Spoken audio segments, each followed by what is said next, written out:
ಎಲ್ಲರಿಗೂ ನಮಸ್ಕಾರ. ಈ ವಿಡಿಯೋದಲ್ಲಿ ನಾವು ಐರನ್ ಡಿಫಿಷಿಯನ್ಸಿಯ ಬಗ್ಗೆ ತಿಳಿದುಕೊಳ್ಳೋಣ. ಐರನ್ ಕಡಿಮೆ ಆಗುವುದರಿಂದ ಯಾವೆಲ್ಲ ಲಕ್ಷಣಗಳು ಕಾಣುತ್ತವೆ ಎಂದು ತಿಳಿದುಕೊಳ್ಳೋಣ. ಐರನ್ ಒಂದು ಮುಖ್ಯವಾದ ಖನಿಜಾಂಶವಾಗಿರುತ್ತದೆ. ನಮ್ಮ ದೇಹದಲ್ಲಿರುವ ರಕ್ತದಲ್ಲಿ ಕೆಂಪು ರಕ್ತ ಕಣಗಳ ಉತ್ಪಾದನೆಗೆ ಐರನ್ ಖನಿಜಾಂಶ ತುಂಬ ಮುಖ್ಯವಾಗಿ ಬೇಕಾಗಿರುತ್ತದೆ.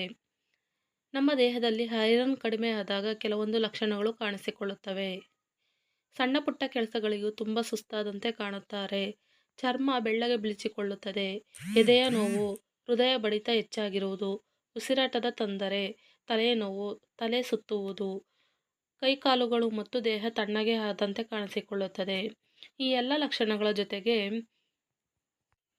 ಕೈಕಾಲುಗಳ ಉಗುರುಗಳಲ್ಲಿ ಬದಲಾವಣೆ ಕಾಣಿಸಿಕೊಳ್ಳುತ್ತದೆ. ಉಗುರು ಮುರಿಯುವುದು, ಪೇಲ್ ಯೆಲ್ಲೋ ಆಗಿ ಕಾಣಿಸಿಕೊಳ್ಳುವುದು ಮತ್ತು ಸ್ಪೂನ್ ಶೇಪ್ ಉಗುರುಗಳಾಗಿ ಕಾಣಿಸಿಕೊಳ್ಳುತ್ತದೆ. ಉಗುರುಗಳ ಮಧ್ಯೆ ಬಿಳಿ ಮಚ್ಚೆ ಕಾಣಿಸಿಕೊಳ್ಳುವುದು ಮತ್ತು ಹಸಿವು ಆಗದೇ ಇರುವುದು, ಕೂದಲು ಉದುರುವುದು, ಬಾಯಿಯಲ್ಲಿ ಹುಣ್ಣು, ನಾಲಿಗೆ ಸೀಳುವುದು ಇವೆಲ್ಲ ಐರನ್ ಕಡಿಮೆಯಾದಾಗ ಕಾಣಿಸಿಕೊಳ್ಳುವ ಅತಿ ಮುಖ್ಯವಾದ ಲಕ್ಷಣಗಳಾಗಿರುತ್ತವೆ.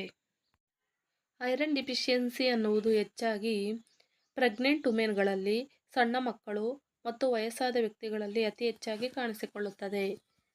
ಮಹಿಳೆಯರು ಋತುಸ್ರಾವ ಆದಾಗ ಅತಿ ಹೆಚ್ಚು ಬ್ಲೀಡಿಂಗ್ ಆಗುವುದರಿಂದ ಐರನ್ ಡಿಫಿಷಿಯನ್ಸಿ ಅನ್ನುವುದು ಕಾಣಿಸಿಕೊಳ್ಳುತ್ತದೆ.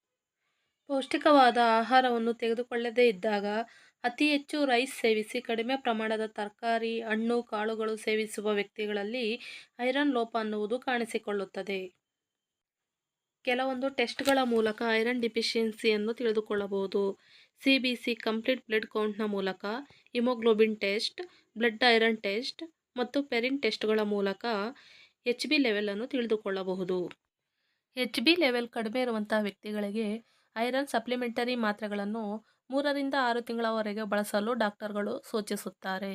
ತುಂಬ ಕಡಿಮೆ ಪ್ರಮಾಣದ ಬ್ಲಡ್ ಇದ್ದರೆ 5 ಗ್ರಾಂಗಿಂತ ಕಡಿಮೆ ಇದ್ದಲ್ಲಿ ಬ್ಲಡ್ ಟ್ರಾನ್ಸ್ಫ್ಯೂಷನ್ ಮಾಡಲು ಹೇಳುತ್ತಾರೆ.